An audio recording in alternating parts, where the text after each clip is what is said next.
It's a pleasure to be with President Erdoğan of Turkey, and we've been friends for a long time, actually, even for 4 years when I was in exile, unfairly, as it turns out. Rigged election, he knows about rigged elections better than anybody.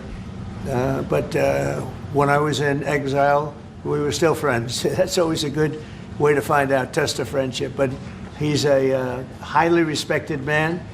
He's respected very much in his country and all throughout Europe and throughout the world where they know him. He's built a tremendous military, powerful military, uses a lot of our equipment.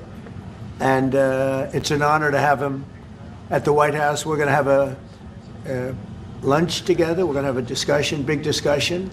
We do a lot of trade with Turkey, and we're going to continue. We're going to do some additional trade. They want to buy F-16s, F-35s, and some other things, and we're going to talk to them about that. And we're just going to have, I think, a very interesting couple of hours. We're going to get a lot done. But I have great respect for this man, and we've had a very good relationship for a long time. If you remember, he led Pastor Brunson. He freed Pastor Brunson. Pastor Brunson was put in jail for 35 years before I got there. This was a group that should have stopped it, and the president, after I called him, released him, which was a great thing for our Christian community, our evangelical community. The evangelicals really wanted that. It was very important to him, so I always remembered that. But he released him from 35 years in prison. And Pastor Brunson now is healthy, happy, and well. And we're very happy about that. But it's a great honor to have the president of Turkey with us. And how are you? Fine. Say a few words. And you? Great guy. Öncelikle bu ziyaretimizi Birleşmiş Milletler Genel Kurulu'yla iç içe olan bir dönemde gerçekleştirdiğimizden dolayı arkadaşlarımla beraber çok mutluyuz. Gerek Sayın Trump'ın birinci döneminde gerekse ikinci dönemde Türkiye-Amerika ilişkilerinde farklı bir süreci yaşıyoruz. Kendilerinin de az önce ifade ettiği gibi gerek F-35 konusu, gerek F-16 konusu, gerekse Halk Bankası'yla ilgili aramızdaki ilişkiler konusunu bugün etraflıca görüşme fırsatı bulacağımıza inanıyorum. Heybeliada okuluyla ilgili ise orada üzerimize ne düşerse biz onu zaten yapmaya hazırız.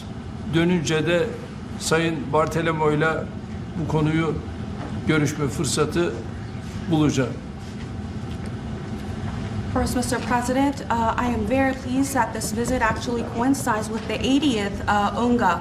So I am very pleased to be here with my colleagues and friends. And as we have said, during the first term of your presidency and during your second term, we are able to carry Turkey and U.S. relations to a much different level and process. And as you've said, we have an opportunity here today to be able to discuss some of the issues regarding the F-35, the F-16, and also the Halkbank case, and we will have an opportunity to thoroughly discuss them. And based on what you have mentioned regarding the Heybeliada school, we are ready to do whatever we can that falls on our part, and I will, when I get back, try to discuss this issue with the esteemed Mr. Bartolomos to discuss how we can move forward on that. Okay, very good. I would like to be able to do that. The Greek Orthodox Church was here, and they would really like to have some help. They need some help, and I said I'd mention it, and we appreciate it.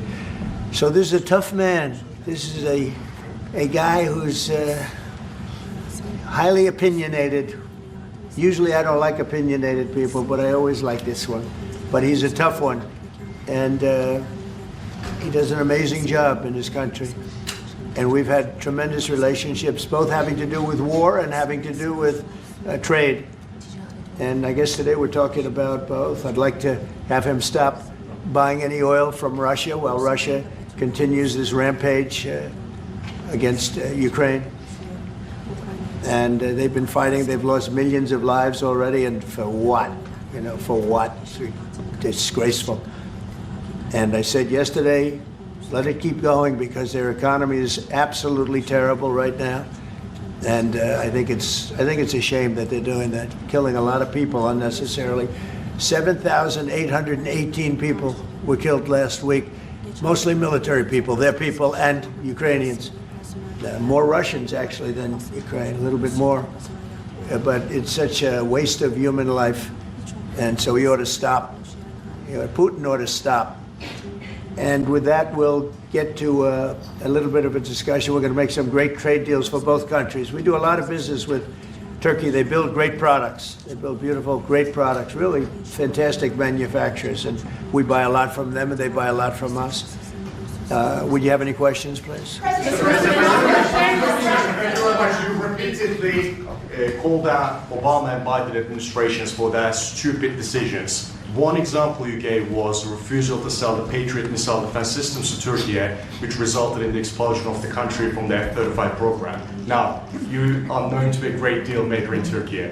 What can you do to undo this stupidity? Yes, CNN show. CNN?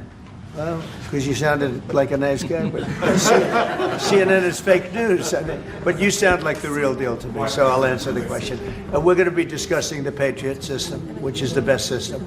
We'll discuss that. We're going to discuss the F-35. We'll be discussing all of the things that you know about and that some of that you mentioned. And I think he'll be successful with buying the things he'd like to buy. What concrete steps can you take? Well, we'll have to see. We haven't even started yet. But I know he wants the F-35, and he's wanted that, and we're talking about that very seriously. And the F-16, we're in great shape. Certain other things he needed, as you know, and I'm going to see to it that we get that to him. He needs certain things, and we need certain things. And we're going to come to a conclusion. You'll know by the end of the day. Go ahead, please. Mr. President. Sayın Cumhurbaşkanım, siz Başkan Trump'ın ne kadar barış için çabalar gösterdiğini daha önce de söylemiş bir cumhurbaşkanısınız. Ve siz de bölgede birçok ülkeyle, birçok liderle görüşmeler, kontaklar kurabiliyorsunuz. Bu konuda birlikte nasıl çalışabilirsiniz gelecekte? Buna inandığım için zaten bunları söylüyorum. Birlikte el ele bölgedeki bu sıkıntıları aşacağımıza da inanıyorum. Mr. President, on tariffs, Mr. President. When are you planning Because to I haven't learned this language yet. What did he say? The gentleman was asking, Mr. President, you have referred to President Trump's peace efforts, and you have also contact with many leaders in the region. And what do you think that you can do about this? And Mr. President has said that, yes, I believe in the peace efforts that President Trump is leading, and together we will be able to overcome the challenges in the region. I think it's true. He's got tremendous influence in the region. Yeah, please. Mr. President, when are you planning to lift CAATSA sanctions against Turkey? Against sanctions against Turkey? CAATSA. Could be very soon.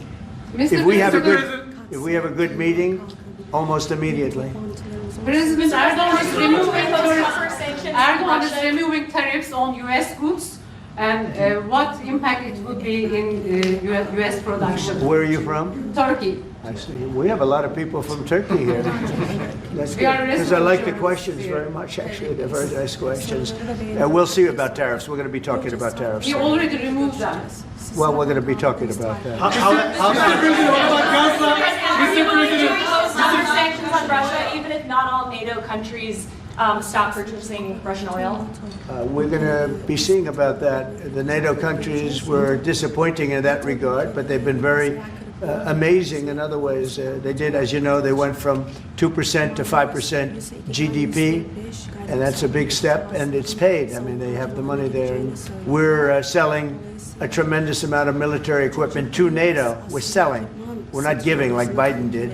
We're selling it to NATO, and it's a lot. They're buying a lot, and I assume they're giving it to Ukraine. They could buy it for other reasons too, but I assume they're giving most of it to Ukraine. But they're buying highly sophisticated weaponry, and they're paying for it full price. And that's how we're involved. Biden gave $350 billion. Look, this war would have never started if I were president. If I were president, this war would never be happened. It would have never happened. Yeah. Mr. President, I would like to ask about Gaza. Are you on the same page, Mr. Erdoğan, for Palestine, Israel? Well, I don't know his stance. I can't tell you about that. I just say that We want to get Gaza over with. I had a great meeting with the leaders of that area, of that region, generally speaking, the Middle East.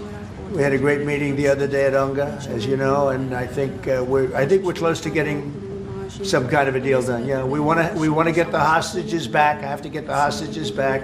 We're the ones that got the hostages, all of them that we have now. But it looks like there are 20 living hostages and probably 38 or so dead hostages. Pretty sad. And the parents of those dead souls, those dead, mostly men, boys, in many cases like literally boys, they want those bodies back so badly, as much as though they were alive. And so we had a very good meeting with the representatives of the most powerful countries in the Middle East, and I think we're going to be close to a deal. Any solution, Mr. President? Mr. President, we've noticed that in the Ukrainian war and during the Israeli-Iran war, the airspace of the NATO countries is very fragile, and it needs to be stronger. And in that sense, Turkey being the second largest army in NATO, it needs to support its air force and air defense. How do you look at this issue in general as a NATO? Well, we support them. I It's mean, the eastern flank. Yeah, we're in NATO, and you know, they're paying now 5% of GDP. Nobody thought that was possible, and they agreed to that 6 months ago when I was there. And the relationship is very good. The NATO countries are, I mean, with us, is the strongest it's ever been. We used to complain that they're paying 2%, but they're not paying. The United States was paying almost everything. And now they're paying 5%, and they paid. And that's trillions of dollars. You know, we're talking about trillions of dollars. And they're spending that, giving that money to us, and we are giving them great defensive, you know, the Patriots and all of the different javelins, all the different missile systems and everything else that they want. But it's, you know, it's trillions of dollars. So we appreciate that they did that. So they went from 2% to 5% of GDP, and that was something that nobody even would bring up. Biden should have brought it up a long time ago, because under Biden, we paid $350 billion, and all it did is make things worse. So we'll see how it goes. F-35s to Turkey, fighter jets, F-35s. Yeah, we're talking about the fighter jets for Turkey. Yes, we are. Are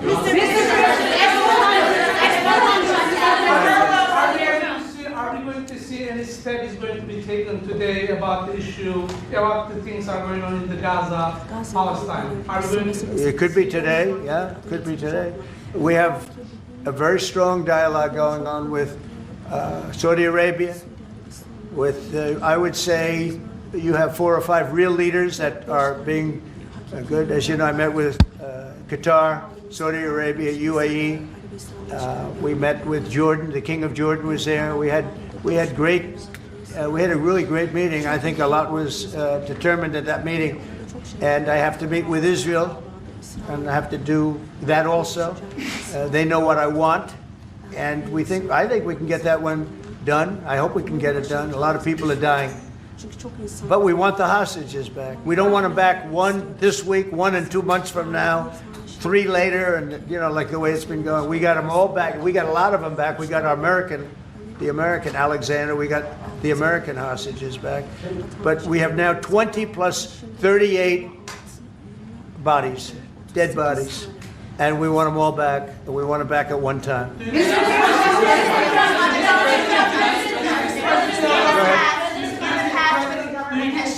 President Erdoğan will help to release the hostages? Do I think what? Do you think President Erdoğan will help to release the hostages? I don't know if he'll help in that. I don't really think we have. I don't think it'll be necessary in this case. I think we're going to be in a pretty good position. There are a lot of people that want that done. I met with great leaders. Look, you saw the people that were there, and great leaders. Egypt was also represented. We met with the leaders of that part of the world, and they want to see if they can get something done. And I'm going to have to tell Israel, let's go. We want to get the hostages back. Everybody wants to see that war over with, by the way. Everybody. So we're going to see what happens. Mr. President,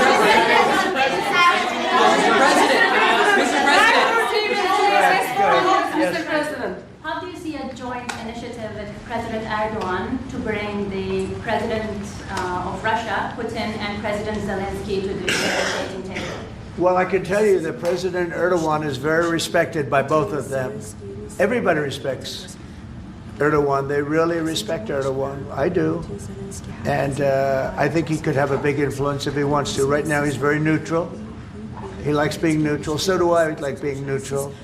But he's somebody that if he got involved, the best thing he could do is not buy oil and gas from Russia. If he did that, that would be probably the best thing. He knows Putin like I know Putin. I thought Putin, I settled, as you know, 7 wars, and it's probably more than that if you really want to know the real facts, but 7 wars, and I thought this would be among the easier ones to settle. But I'm very disappointed in Putin. And he's been fighting hard, he's been fighting long, and they lost millions, they lost like 1 million soldiers. And you know, with all of the heavy bombardment over the last 2 weeks, they've gained almost no land. Think of that. They've gained almost no land. And I'm not going to ever call anybody a paper tiger, but Russia spent millions and millions of dollars in bombs, missiles, ammunition, and lives, their lives. And they've gained virtually no land. I think it's time to stop. I really do. A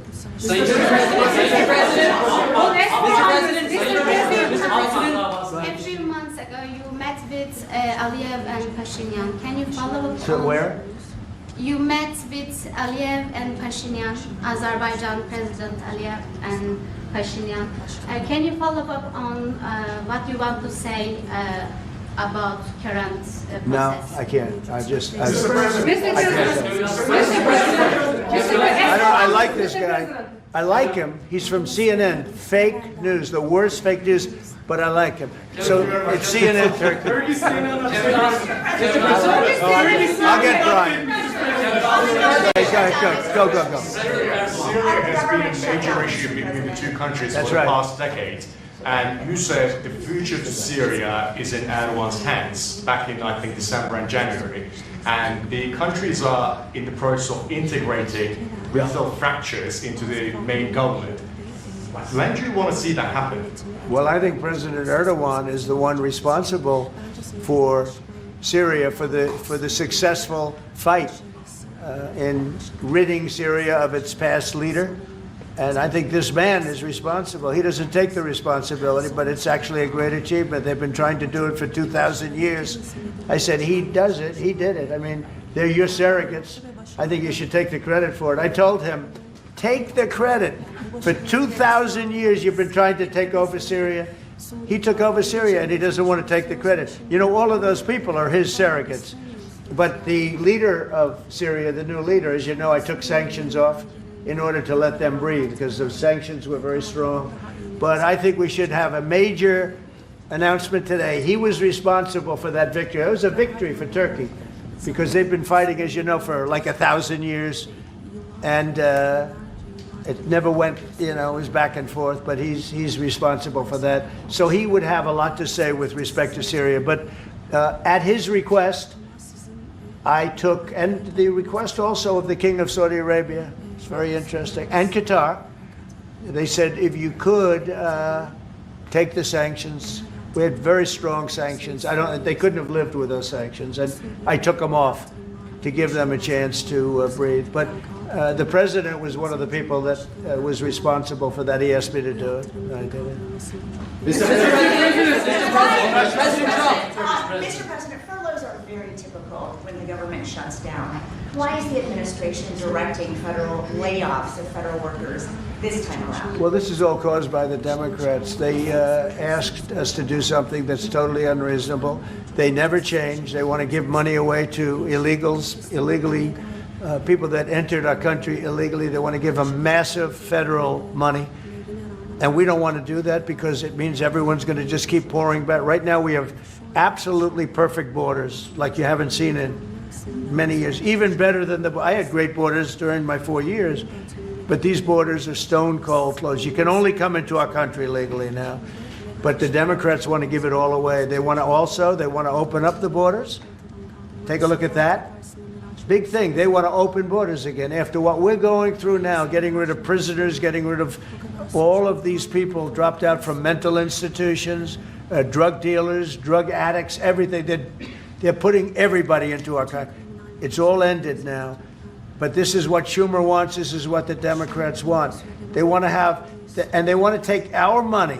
We're doing well because of tariffs. We're doing unbelievable. We're making more money than we ever have made. And by the way, we're going to take some of that tariff money that we made, just to get off the subject for a second. We're going to take some of that tariff money that we made. We're going to give it to our farmers, who are, for a little while, going to be hurt until it kicks in. The tariffs kick into their benefit. So we're going to make sure that our farmers are in great shape because we're taking in a lot of money. We're finding. The other day, it was very interesting. They found $31 billion. They said, sir, we found 31. I said, you mean positively, right? They said, yeah, 31 million more than we knew. And they said, we don't know where it came from. I said, check the tariff shelf. They came back the following morning. They said, you're right, sir, it came from the tariffs. We've never seen anything like this. So what we're going to be doing is we're going to be taking some money from all of the tariff money that we've taken, and we're going to distribute it to our farmers until the tariffs kick into their benefit, which ultimately the farmers are going to be making a fortune. But it's a process of, it has to kick in. All right, maybe one more. President, there was another shooting at an ICE facility in Texas yesterday. Terrible. Detainees were killed. The FBI director posted on social media bullets that were engraved with the message anti-ICE. Right. He just posted another thing on social media saying they recovered a handwritten note from the subject that read, hopefully this will give ICE agents real terror to think, is there a sniper with AP rounds on that roof? Who do you hold responsible for the uptick in left-wing violence in the country? Radical left rhetoric. The radical left is causing the problem. They're out of control. They're saying things, and they're really dumb people. I mean, I look at Crockett, I look at some of these people, they're very low IQ people, actually. But the radical left is causing this problem. Not the right, the radical left. And it's going to get worse, and ultimately it's going to go back on them. I mean, bad things happen when they play these games. And I'll give you a little clue. The right is a lot tougher than the left. But the right's not doing this. They're not doing it, and they better not get them energized, because it won't be good for the left. And I don't want to see that happen either. I'm the president of all the people. But the radical left is causing this. Radical left Democrats are causing this problem, and it gets worse. It gets worse, and it'll be a point where other people won't take it anymore, and that will not be good for the radical left, and we don't want that. Okay, thank you. Mr. President, it seems like an indictment of James Comey is imminent. Would this be the first step in accountability for pushing the hoax of Russia, along with Barack Obama involved as well? Well, I can't tell you what's going to happen because I don't know. You have very professional people headed up by the Attorney General and Todd Blanche and Lindsay Halligan, who's very smart, good lawyer, very good lawyer. They're going to make a determination. I'm not making that determination. I think I'd be allowed to get involved if I want, but I don't really choose to do so. I can only say that Comey's a bad person. He's a sick person. I think he's a sick guy, actually. He did terrible things at the FBI. And but I don't know. I have no idea what's going to happen. Thank you very much, everyone.